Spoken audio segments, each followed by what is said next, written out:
Right,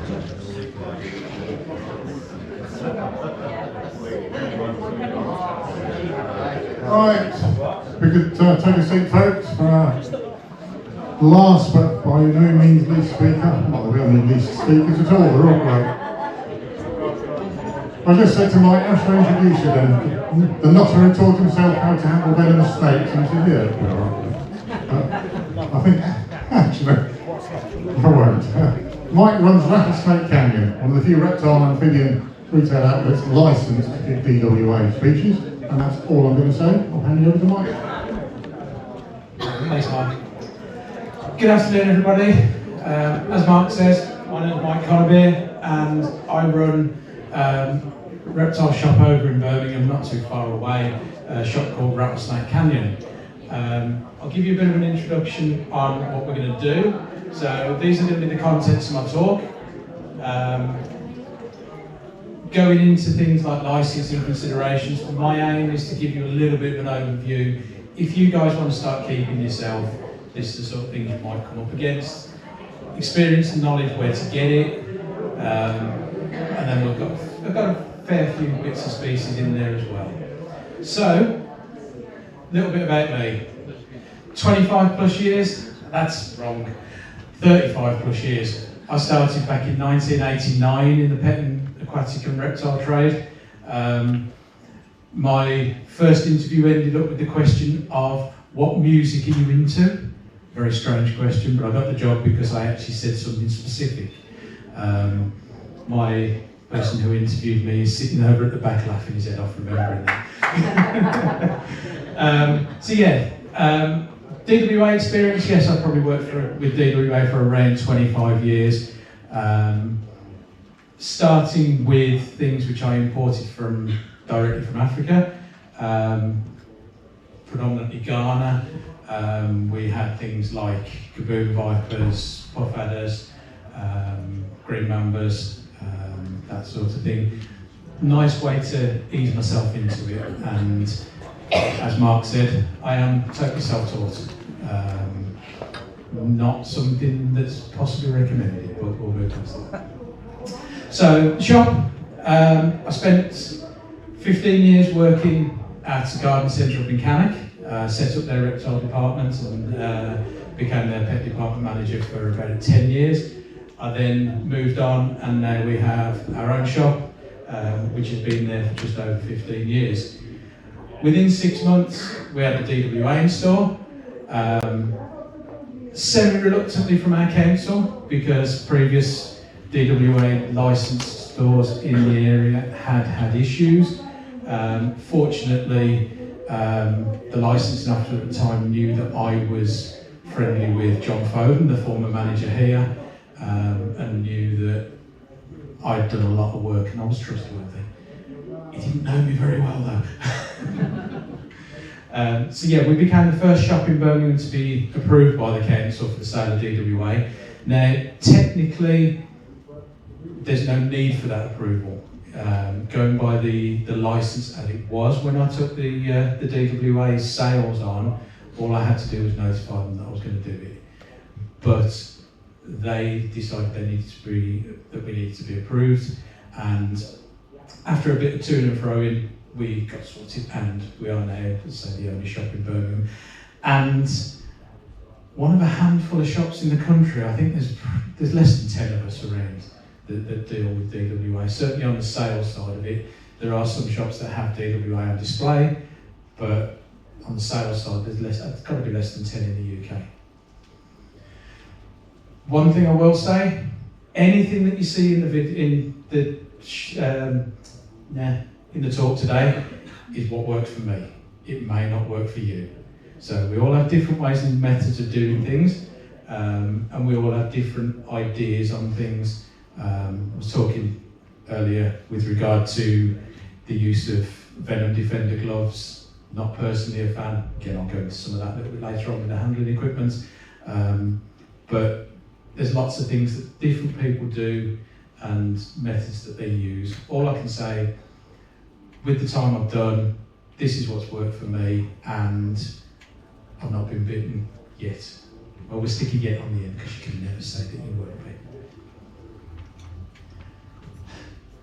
There we go.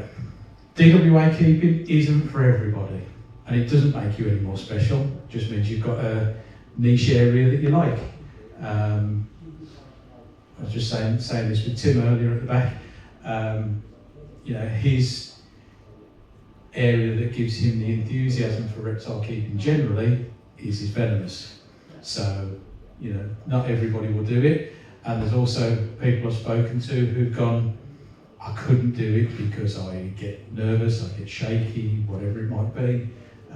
So they couldn't. They know their own limitations. Don't force yourself, or don't ever feel forced into keeping something that you shouldn't keep. So on the back of that, why keep DWA?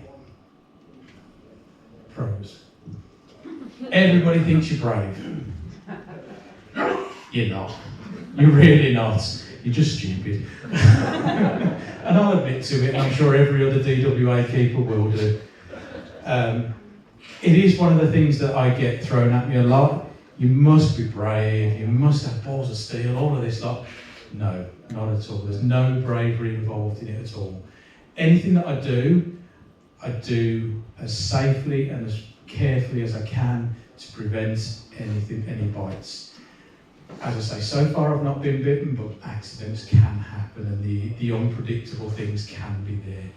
You try and cover for everything, but you can never, ever cover for everything. That's why I always stick a yet on the end. More interesting species. Now that's a questionable one. There's a lot of very, very interesting non-venomous species and a lot of very, very colourful non-venomous species. But what you do find in the venomous world, you get a lot more of sort of extreme coloration, extreme cryptic coloration. Things like Mangshan vipers, absolutely stunning. And I can't say there's anything within the non-venomous world that competes with the Mangshan. That ends my list of pros. Cons. If you do it properly, it's boring. Now, I know people will look at you and go, what do you mean it's boring? Keeping the animals themselves isn't boring, but the work you do with them is. Because when you're keeping them properly, when you're moving and needing to water change, when you're needing to clean, what you do is you take your animal out, you put it into a tub and secure it, and you move it out of the way. That is doing it properly. You do that using hooks and equipment. You don't free handle, you don't play around with it, you don't put yourself at risk. No free handling. I hate free handling. Sorry anybody that does it. I look at it, and again I've said to several people today, there's so much of it happening lately, both in the States and in the UK, and the people that are doing it tend to be very out there, very vocal and very forward on social media, and presenting it as a very good thing to do. The problem with that is that a lot of those people that are doing it are then seen as the people who are really good keepers and really good at handling, and they're the ones to go to. One day I see one of those getting bitten and getting killed by something.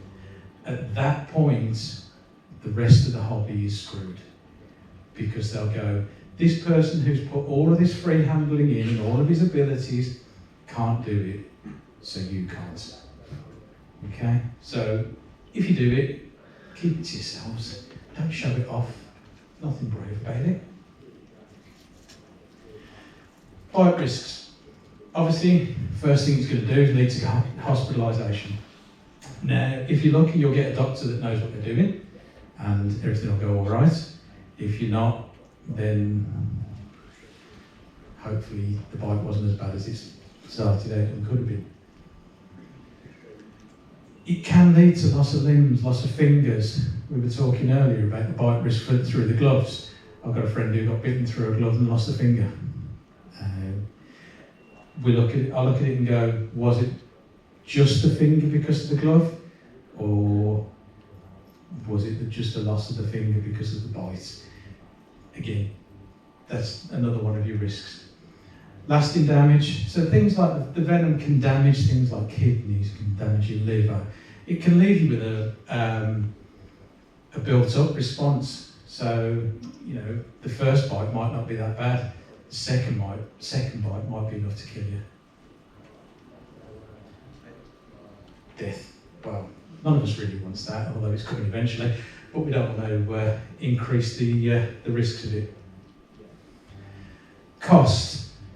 Now, for those of you in the UK, I know there's a contingent from Denmark and obviously some from China.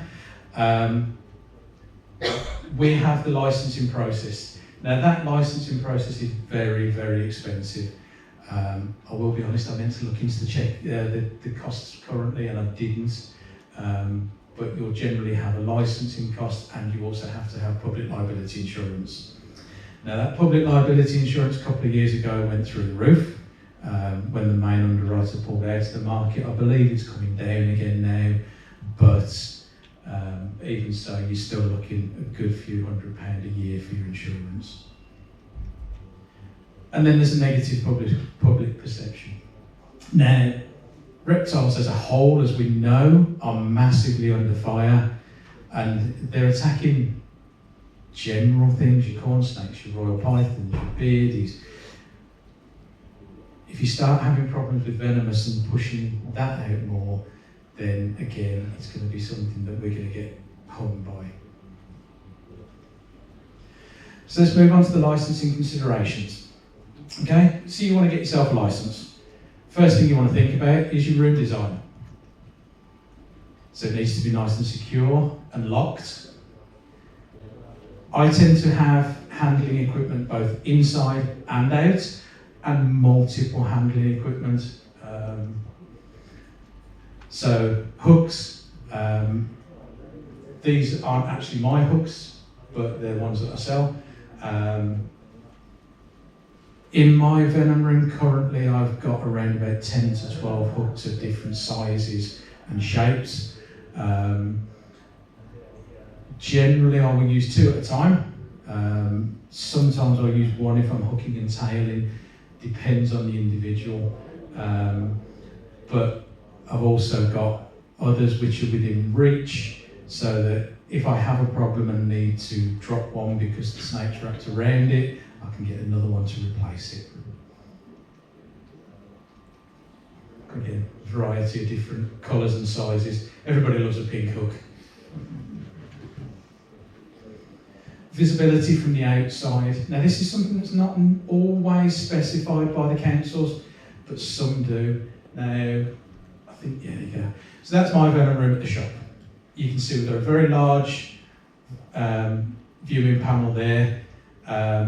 Obviously, at home, you're not going to have something like that. What some councils will say is have a viewing window in the door.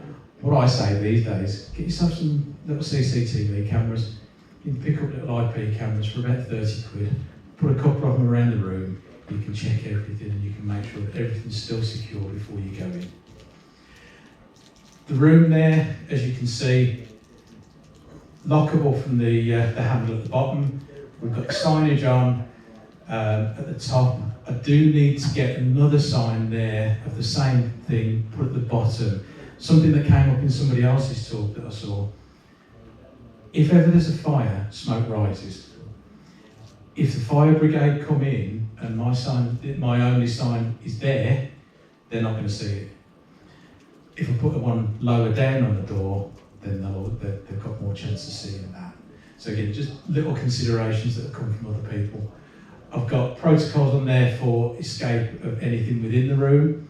On the inside of the door, I've got protocols for escape outside, out of the room itself. The room is fully locked and sealed. I've got expanding foam, which is filled in any gaps where wires come in, and any heating cables and things. So. Fire extinguishers, something again a lot of people don't always think about.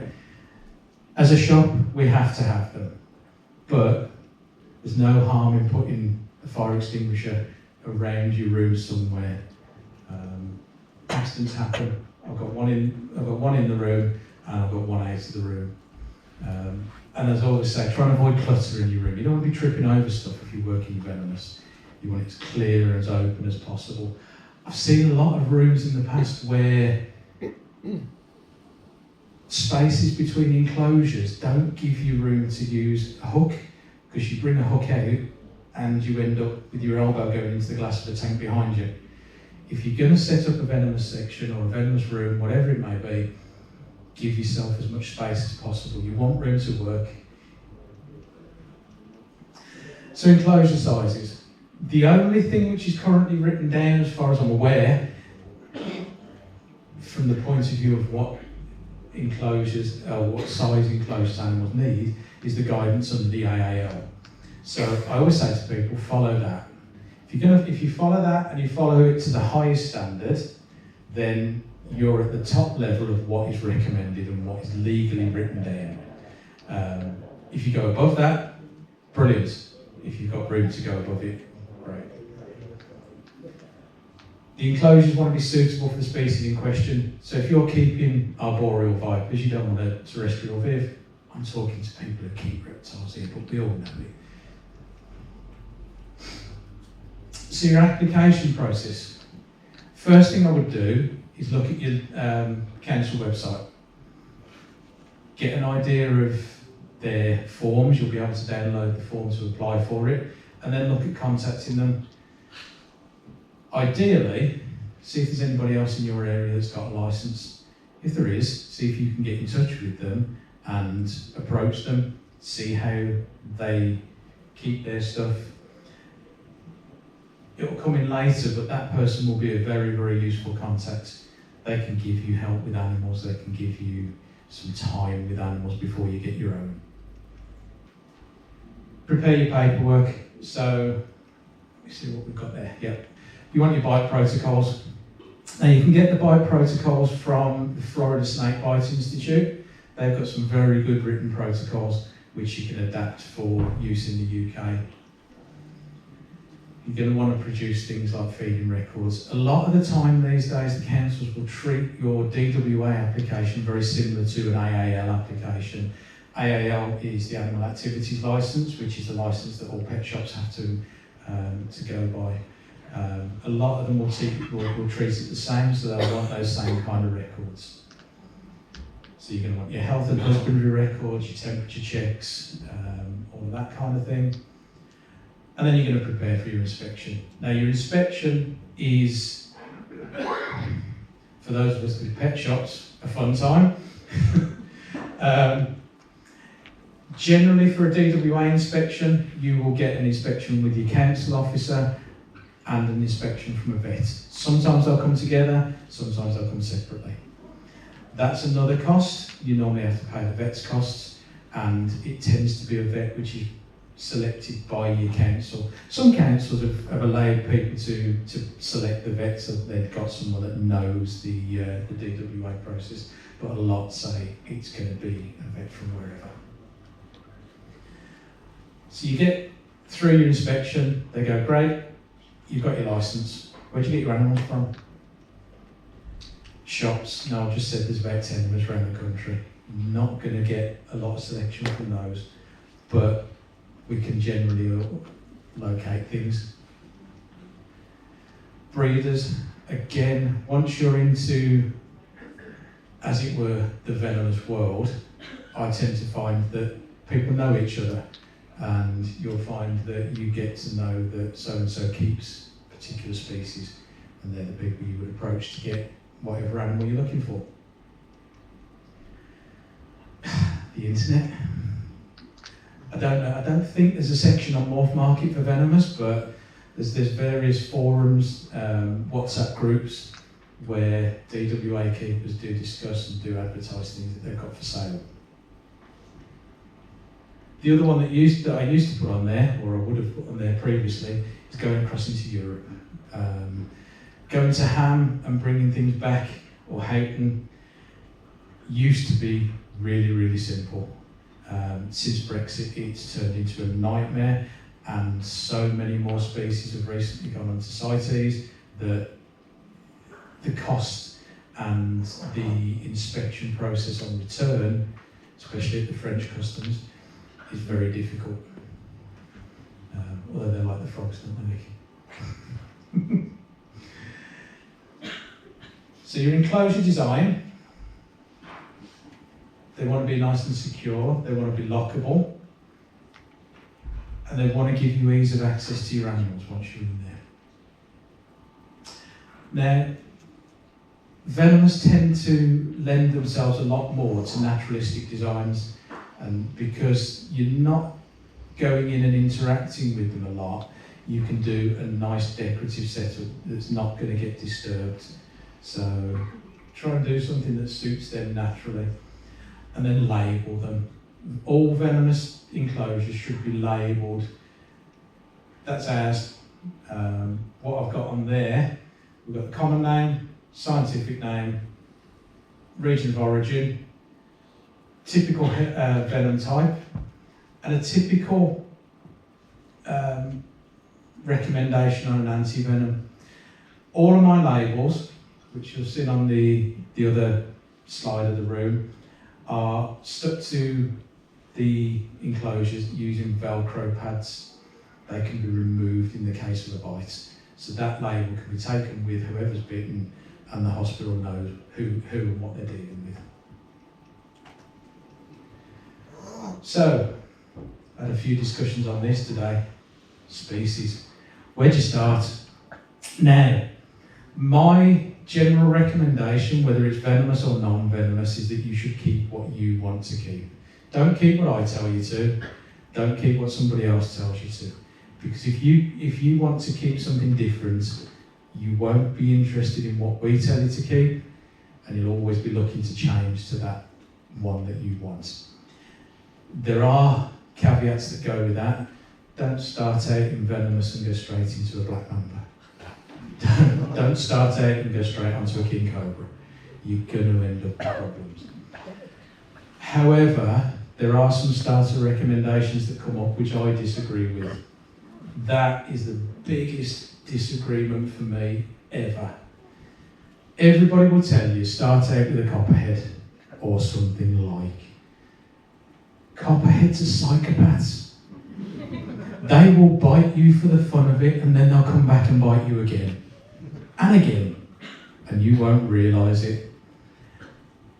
The reason people say to start with copperheads, they go, they've got a mild venom, so if you get bitten, it's only a mild effect. That's the wrong attitude. Your attitude is, we don't get bitten. So, yeah, you want to keep copperheads, go for it. Be prepared for it to bounce off the glass every time you go near, or to chew onto the side of a plastic tube when you're trying to sex it or whatever you need to do. But lovely looking snakes, but they are psychos. A lot of people recommend rattlesnakes, and particularly western diamondbacks. One of the main reasons for the recommendation on westerns is there's a lot of anti-venom around, and there's a lot known about the treatments of the bites. So, if you get bitten, you're likely to get good treatment. There's those 4 words in there. If you get bitten, don't think like that, okay? You shouldn't be thinking, well, if I get bitten, I can get sorted. Because how I react to a venom and a bite would be different to how Nick reacts, or different to how Tim or Pete reacts. Everybody's body will react differently to any toxin going in. We all know that people have allergies to wasp and bee stings and all that sort of thing, allergies to peanuts, whatever it might be.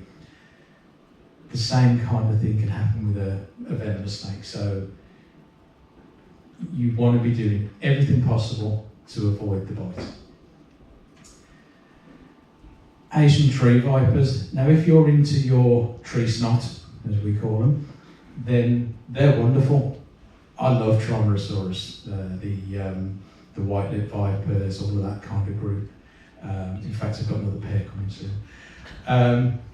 But if you're not into arboreal snakes and tree vipers, then they're no good for you to start with. If you're into something like gaboon vipers, for example, you don't want to learn how to handle a tree viper, which is a totally different animal. We then go on to the more advanced species, as I would call them, like I say, cobras. There are a few cobras which can be suitable for starting out with. I do find monocles and spectacles are quite manageable. I won't say easy because that's the wrong word. But then there are certain other cobras that are not suitable by any stretch. Forest cobras will chase you down. You know, they'll come at you, they're coming for the fights. Mambas. Now, I love green mambas, particularly the angusticeps. But I'd never say to start out with one. Particularly the blacks. Black mambas are the worst. There's only one person. I think there's only one person in here who keeps black mambas, Pete. And he's more of a nutter than I am. So there's a few of the species that we've got or have had. White-bit vipers at the top. How can you not like that? Okay, it's tree snot, but it's gorgeous. We've got Sonoran Sidewinder in the middle there. This is an eastern diamondback in the top right. What we got there? Indian cobra, another eastern diamondback, puff adder, and an albino western diamondback. These are the sort of things that we tend to keep in the shop. I don't tend to go for anything massively elaborate or particularly large, mainly because A, I haven't got space, and B, there isn't a market out there for it, so I end up being more of a zoo than anything else. Right, so you want to get into venomous. How do you get your experience and your knowledge? So your general reptile keeping experience is something that comes in. I would always say you want to have been keeping non-venomous species and potentially more aggressive non-venomous species for a good 5 to 10 years before you start looking into keeping anything venomous. In that time, you'll have developed an understanding of snakes and reptiles generally. You'll be able to understand how a particular animal is reacting, and you'll be in a better position to deal with something that is dangerous. So getting experience with venomous. This is where I come to a little bit of a quandary for myself. Handling courses. Now, personally, not a big fan, but they do serve a purpose. And I know Pete's sitting over there going, why don't you like them? I don't like them because a lot of them are more like an experience day. They also don't necessarily give you any real knowledge or experience of how to deal with taking an animal out of an enclosure and dealing with its husbandry in that sense. They do give you that hands-on kind of experience, and that will give you a sort of a feeling as to whether you can cope with it. It's very easy looking at something on the other side of a pane of glass. When it's on the floor in front of you, you've got it on a hook, or you've got to pick it up with a hook or whatever. Some people can't do it, some people will freeze. It's better to find that out on a handling course than to go, oh, I've got a license, I'm going to buy this. Oh God, I can't handle it. You've just wasted loads of money, you've wasted loads of time. So yes, in that respect, they do come in well. And I know Pete's course does a lot of work on the background of keeping DWA, the emergency procedures and all of that kind of thing.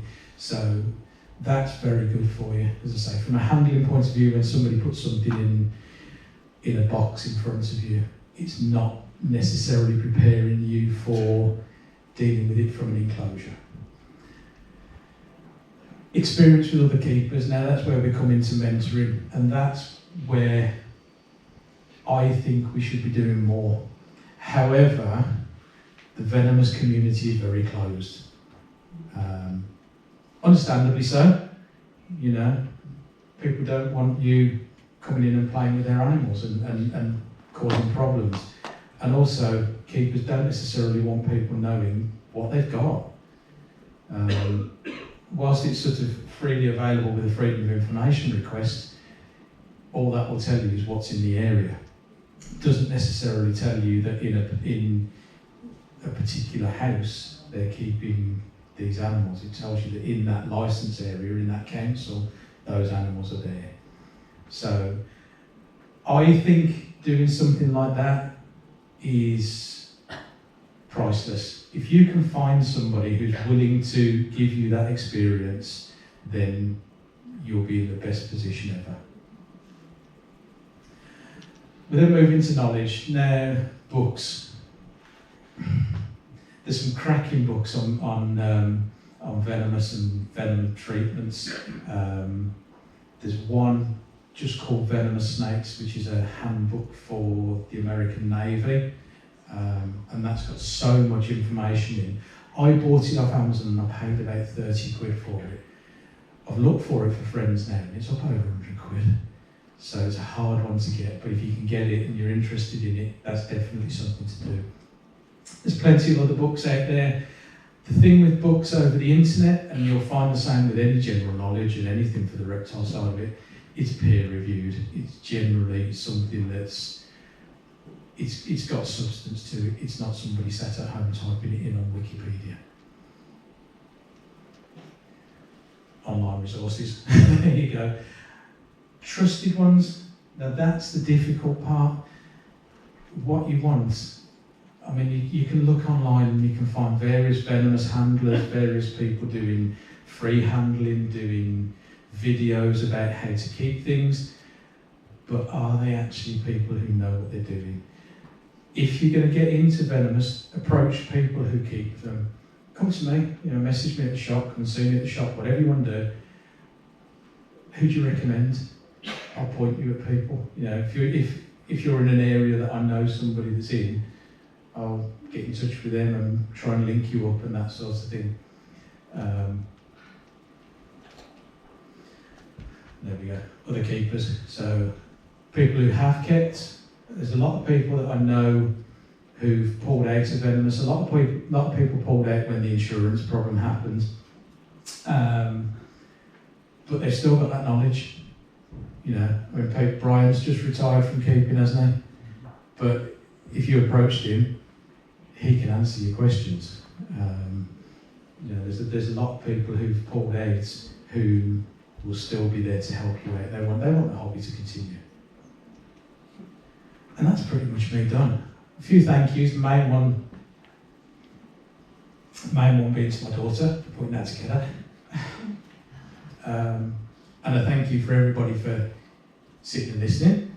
And thank you to AHH and BHS for inviting me along today. I hope you found that useful. Question time. Anybody got anything for me?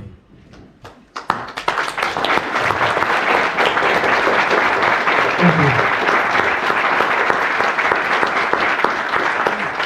Hey, Mike. So obviously I've kept venomous in the past and stuff. And one thing I've noticed with having general conversations, there seems to be when it comes to licensing, depending on the authorities, there seems to be quite a wide variance in what is acceptable and what is not in terms of layout, safety protocols. Can you embellish a bit more on that as to why you think that's the case and why they're not following The difficulty with the DWA licence, there's no nationwide guidance. So as you know with the AAL, there's nationwide guidance. It still doesn't necessarily get applied the same way across councils, but with the DWA, there isn't any sort of guidance nationwide. So every council has their own perspective on it. Some councils will go, it's going to cost you £50 a year and we'll quite happily license you. Others will go, it's going to cost you £5,000 a year and we're not going to. So it's really difficult. It's down to whether they actually want people to have the licence. Now, I know that Tamworth Council have had licence because Mark Dainty, who used to be the keeper here, he used to have his private DWA as well. Birmingham City Council has got no licensed keepers. I will say that probably doesn't mean there's nobody keeping stuff, and that is a big problem. I've got a council down in Sussex area, and I've spoken to the licensing officer down there, and she's wonderful. Her attitude is, I would rather license people and know what they've got and where it is than not license. And that's how it should be. Birmingham City Council are getting much more approachable with regard to the licensing side of it, but so far nobody's taken the full final step to actually get a licence. You then get into, as you say, layouts and things. Some people will say it's got to be a completely separate room and it's got to be locked and not used for anything else. I had a chap down in Essex Way, I can't remember the place. He got them all over the house. He got them in his bedroom, his living room, and his council were happy with that. And he was on a first floor flat in a block of 3. So, and his council were happy, and he was a great keeper. Unfortunately, the only time I went down there was to collect his animals when he was seriously ill with cancer, and he's sadly passed away since. But other councils would not allow that sort of setup. I don't know how it changes. I sometimes think it should go under central DEFRA control, but then I look at the mess that they've made of the AAL and go, please don't. I think all you can do if you're going to apply for a licence is work with your council and try and be helpful to them, try and be educational with them. Don't be combative. If you're a problem to them, they're just going to go, no, we're not doing it. Work with them and be nice and help to educate them. There are some guidelines which my council told me about, which are based in Northern Ireland, and they're the only written guidelines on DWA side of anything. So something like that may well be useful to recommend to people as well. But yeah, you've just got to work with your council if you're going to do it. Okay? Anything else? Sorry, one more question from Rome. Okay, I was just wondering, how many people do you think are keeping things without having a license? I mean, obviously there's inverts are more likely to be kept without a license, but other things. The invert side of it is actually, I think, quite a small area. I was thinking scorpions. I do know one person who does that illegally, yes, and he's been reported at least 4 times to my knowledge, and still not got anywhere. However, with the advent of Tim Baxter getting his licence for the scorpions, I think people are a little bit more prepared to get into doing it properly. As far as how many people keep illegally, in public, none. Everybody keeps with a licence, and that's as far as I'm going to commit to. We saw a video like he was bit on the head by a brown snake, and he was like, it's fine, it's been defanged. I was wondering if you had any thoughts on defanging and comment on that. Okay, defanging, I would question totally, because most venomous snakes actually they'll lose fangs over time. So when you're cleaning an enclosure, you'll find that you'll get fangs, particularly my Western Diamondbacks. I've got tubs full of fangs at the shop because they're forever losing fangs and they replace them. So I don't think you could actually defang anything like any of the venomous. What you get sometimes is where they're made venomoid. So you'll get either an operation which removes a section of the venom duct, or sometimes they'll actually remove the whole venom gland. If it's not done properly, and say for example that section of venom duct isn't large enough, then that can regrow. The same with the removal of the venom gland. I actually had, a fair few years ago, an eastern gaboon viper, which its head was slightly misshapen, and the person I had it from told me it was venomoid, but it would only eat live rats. So my question to him was, well, how does that work? Generally, he says, it will bite the rat, and about 3 or 4 steps later, the rat dies. I was kneeling in front of the enclosure at the time, and I looked up at him, and I went, you did say this was venomoid, didn't you? And he just looked down at me and went white as a sheet. So, in that case, as I say, the head was misshaped, and I think the venom gland was very good. So, I would never trust anything like that. Again, I've been having a conversation with the gentleman at the front here about handling and free handling, using the Hex Armour gloves, the Venom Defender gloves, and even with those, I'm not a fan of free handling. I have got a friend who lost a finger to a bite through those gloves. So there may be a first line of protection, but I'm not going to trust them. Okay? Thank you very much. I think Roman very wonderful. Maybe just a remark. In Germany, we do things different, of course. The licensing of venomous reptiles is state-based, so not a general rule for all states, but only per state it can differ from you can keep whatever you want to you can keep nothing. Mm-hmm. We in the DJHT do some licensing courses for venomous reptiles. They are standardized. You have to really manage them. You have some theory with venom. What is a venom? What is a venomous reptile? What does it do? And legal things you have to consider, and then a handling course. And then it's standardized. So that's maybe a way to improve this side of education, new keepers. Yeah, definitely. And what you said about keeping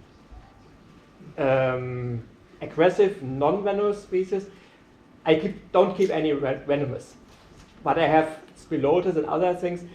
And if you know it's not hot and it's not dangerous, I don't like to be bitten as much as anybody else, but if it is necessary, I grab in and pull it out. I And must that's admit, something you wouldn't do, you shouldn't do with a venomous snake, but it could teach you something if you're not thinking. yes, no, absolutely. One of the other things that people do say for getting into venomous is keep aggressive and non-venomous. And if you don't get bitten in such a period of time, then you'll be okay. Yeah, again, you've got the wrong mental attitude with that. So yeah, I do agree with you. Getting experience with them is good, but you have to switch into a different mode when you go into venomous. Yeah, exactly. Yeah. Thank you. Thank you. We'll call it there. Thank you so much, Mike. I don't think we've had any talks by a specialist on DWA before, so it's about time we did. It's about time we did, so that's great.